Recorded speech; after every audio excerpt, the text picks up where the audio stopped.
Hey everyone, today I'm going to show you how to do hang glider into archer. Obviously for this transition, you want to be comfortable in your hang glider or fallen star. If not, I did a tutorial on that last week. Go check it out. And then when you're ready, you can come back to this transition. So going into archer, let's talk grip. In archer, you're going to have your inside foot. So if I were inverting on the side, my inside foot is my right. And that foot is going to come into what's called a sickle foot, or some people call it a banana foot. You basically have the inside part of your foot here, the middle part here, touching the pole, and the hip is going to be turned in. So in my case, I'm inverting on this side. My right foot is my inside foot, sickle foot grip, and my hip is turned in, meaning it's going to turn, I'll show you from here, turn it away from the pole. So if you have right foot, your right hip is turning towards the left, so that your knee is on the other side of the pole. So foot on one side, knee on the other side.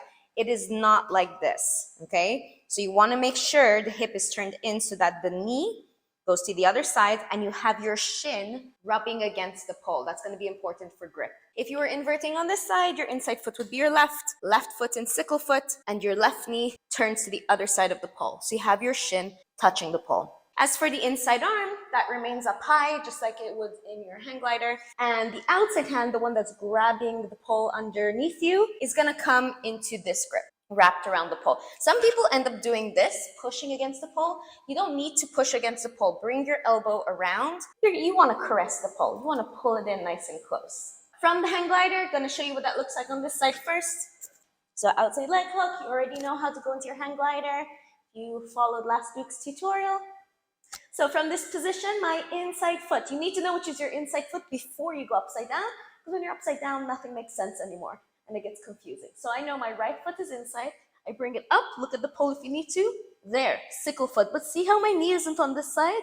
I don't bend my knee. I turn my hip in so my knee is to the other side. From here, my head is gonna go to the front of the pole, not behind, okay?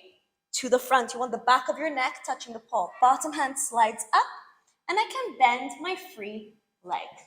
Once come out, I can unflex and bring one foot down at a time. So a lot of people get confused here with where their head should go. So try this on the ground first.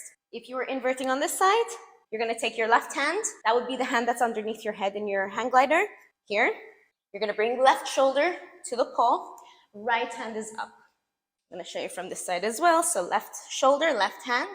Pull your left shoulder into the pole, right arm goes up. If you were inverting on this side, okay, you would have right shoulder, left arm up high. So your head needs to move from this side of the pole to the front. It helps, again, if you have like a focal point, put something in front of the pole that you want to look at when you're doing it, because when you're upside down, it's really confusing, okay?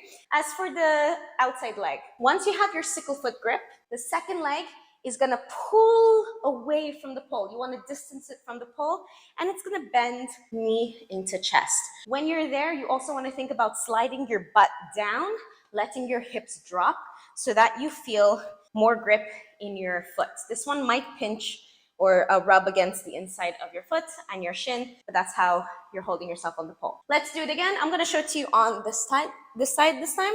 So right leg is gonna hook, and right hand is gonna come down. Go into your hang glider. Now again, it's gonna be the other foot this time. It's my left foot, sickle foot, straight leg, making sure my knee, this knee is on the other side of the pole. I'm not hooking the pole like this. From here, head in front of the pole. My focal point is you guys. So I can look over there, making sure my head is in front. My bottom hand can slide up, hand can slide up to the cheek, and my outside knee is bent, pushing down towards the ground. I don't leave it up here. To come out, for now, I can just slowly unhook and land one foot down at a time. The other thing you want to think about is turning your hips towards the ground. So when you're in hang glider, your hips are going to be facing this way. Once I start going into my archer, you need to think about turning your belly button towards the ground. Let's do that again. I'm going to show it to you on this side. Another little tip, if you end up sliding quite low and you're somewhere down here, Instead of the tip of your elbow leaning against the floor, which can be uncomfortable and painful, just slide that hand down so you have a straight forearm on the ground, and you'll be better supported that way. So left leg hooks, outside hand underneath, slide that hand down, go into your fallen star.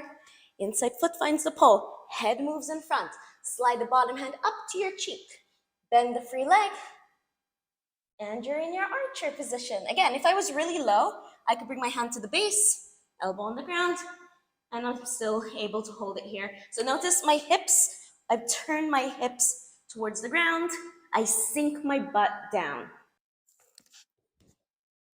This isn't necessarily a difficult trick, but it can be confusing, especially if it's your first time doing it. So make sure you do a little bit of prep work before you do it in the air. Okay, go over your sickle foot, know which foot is going to come to the pole when you're in your hang glider. Pay attention to where your head has to go. Make sure you have that focal point, and these things will really help. And remember to turn your hips towards the ground.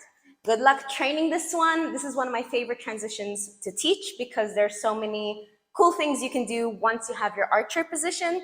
And I'm actually going to show you some things that you can do from archer in the following weeks. So stay tuned for those, and happy poling.